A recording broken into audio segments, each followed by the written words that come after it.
Hey, what's up, guys? Hey, I just wanted to do a real quick little talk with you guys about something that I at least personally consider interesting. Not sure if you're so interested in it or not, but it's the old question of the popularity of baseball on television, exactly what's happened over the years. So as you probably know, I'm filming this a couple of weeks before you actually see it. If you don't know that, now you do. And one of the things in the news right now that I assume is going to be in the news in a couple of weeks still is talk about college football and about these television deals and all this other stuff that is changing the landscape of the sport.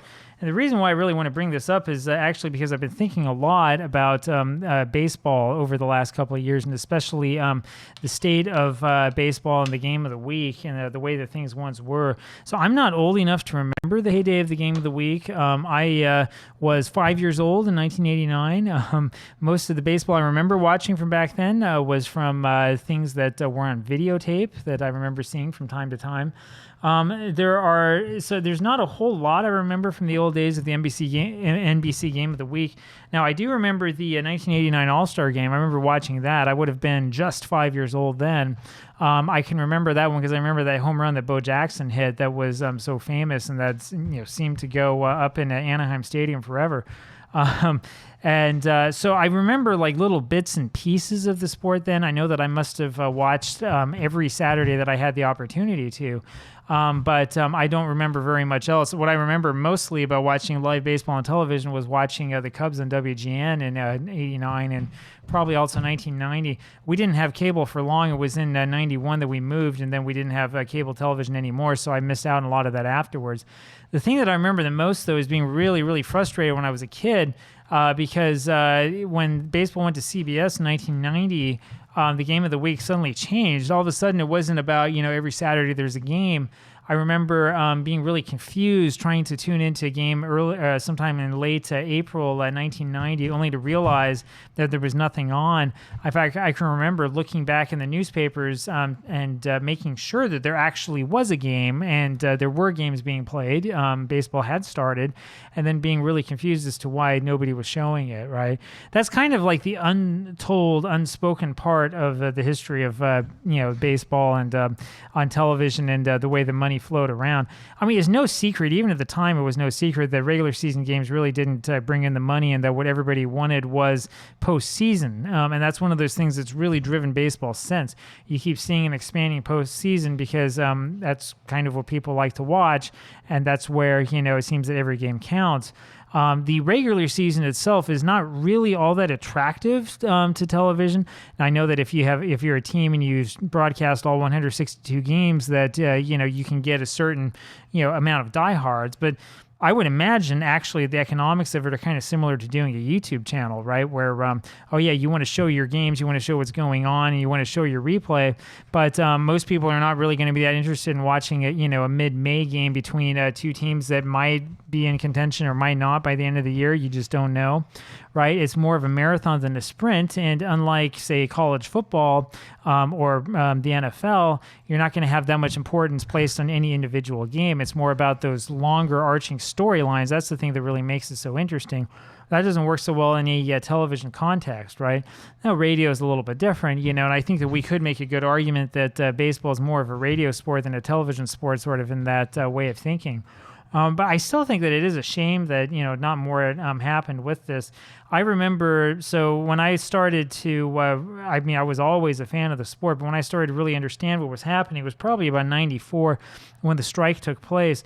I remember being confused. In fact, I had saved a bunch of articles in the newspaper about the new structure of baseball as I was trying to figure out this kind of bizarre three-division setup with the wild card team, which, of course, in retrospect, was absolutely guaranteed to increase the postseason and to try to make certain games in October even more important than they had been before, or at least to seem to have a little bit more importance, right?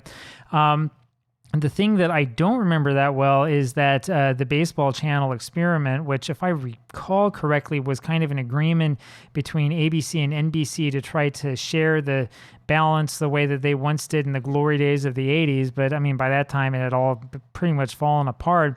I know from reading about it in retrospect that there were a lot of really bad ideas, especially the idea of regional coverage. So you wonder why today in baseball people think about it as a regional sport. Well, we forget that it was packaged as a regional sport in the mid-90s. That might have something to do with it, right? You forget that, oh yeah, for a little while, most of the games you would watch would be on whatever your local Fox Sports net was, if that's what, if you really wanted to watch the sport.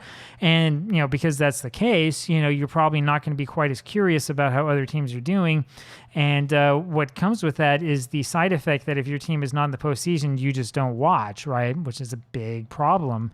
That's one of the problems they run into, because then your marquee, games, your World Series and stuff like that ends up getting no ratings. Anyway, I remember sort of living through that time. I can remember watching the 95 World Series, right? So, of course, I remember that there was no Series 94. I remember watching the 95 World Series and being confused because some of the games were on NBC, some were on ABC. And then I remember when the Game of the Week went over to Fox. And again, I was kind of dismayed to learn that back in those days, Fox didn't start its broadcast, I think, until June of regular season games. So you still had a whole bunch of time where there was nothing to see unless you happen to have, cable and access to certain channels from, across the country. Or if you lived inside a baseball team's media market, then you have to hope that the team's any good, right? Anyway, the biggest part of my memory, though, in the end was, and this is where I think it was obvious that the sport was falling apart, was the 97 World Series, which NBC had, which was a somewhat compelling matchup, between the Marlins, who were a wild card team, and then the Indians, who hadn't won for so long. And NBC acted like they didn't want to have the game at all. And there were all these articles about how, they were upset that it was cutting into primetime television and all this other stuff that they were trying to push. And that's where you could kind of tell that, the writing was on the wall for the sport. We'll see what happens. We'll see what happens with baseball in the future, right? I don't think that necessarily all is done and that, there's no hope for it, from now on. But it's not going to be the same as it once was. I think that baseball as a television phenomenon honestly works best if you have, again, a game every week or maybe 2 games on a Saturday or something like that. I don't think that the regional coverage split really works that well.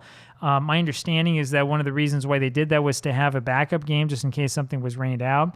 And of course, it does lead to famous regular season games like the Cubs-Cardinals game from '84, right, which became the A game because the original A game was rained out, right, and it ended up being really great.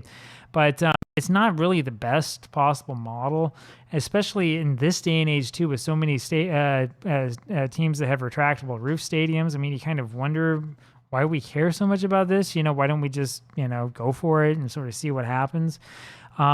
It's also always been funny to me that, in the NFL world, they will change the venue of games because of inclement weather. Like if it's snowing too much in Buffalo, for example, has happened, I think it was last year, right? And I think happened a couple of years ago as well.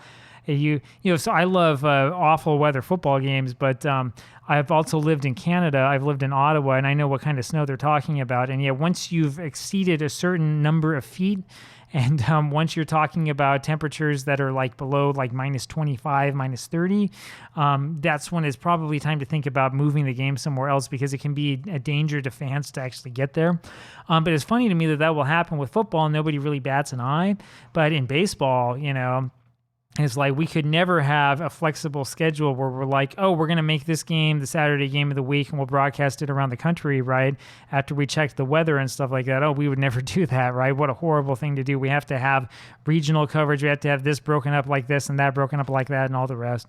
Anyway, I don't know. I'd be interested to know what you guys think about this. Do you even watch baseball on, broadcast television? I don't. I haven't watched a baseball game since 2019. That's actually not 100% true. I did start to watch a Yankees-Nationals game after the pandemic was done.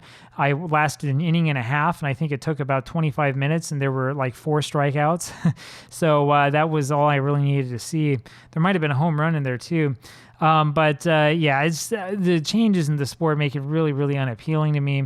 In terms of the Fox game of the week and stuff like that, I know that it went to something that was sort of like Twilight primetime or whatever a couple years ago. I don't even know what year that happened. That shows you how little I've been paying attention. It's just not what it once was. I do wonder from time to time if it could help the popularity of the sport if they were a little bit more aggressive about trying to make a national type package for this stuff. But I don't know. I mean, it's so hard to say, right? And you feel like, consumer action is kind of fickle in that sphere. I mean, even for me, right? I don't watch that much television. I don't watch any television channels at all. If there's a sport I really want to watch, I'll probably pirate the stream, right? Because it's easier, it's cheaper, and if you know what you're doing, you don't even get pop-up ads, right? There's no downside. I mean, that's one of the crazy things about this, and the crazy things about the way that all of this has worked out in the sports world. Sports is like the one thing that keeps live TV alive. And yet at the same time, a lot of people who watch sports are really upset with the hoops they have to jump through to watch it. So I don't know, man. I do think that YouTube is probably the future of the entertainment, but I'm not quite sure if if what I'm doing has anything to do with the future. But whatever, we'll see. You never know. We might be surprised. Anyway, I'll talk with you guys again tomorrow. Bye.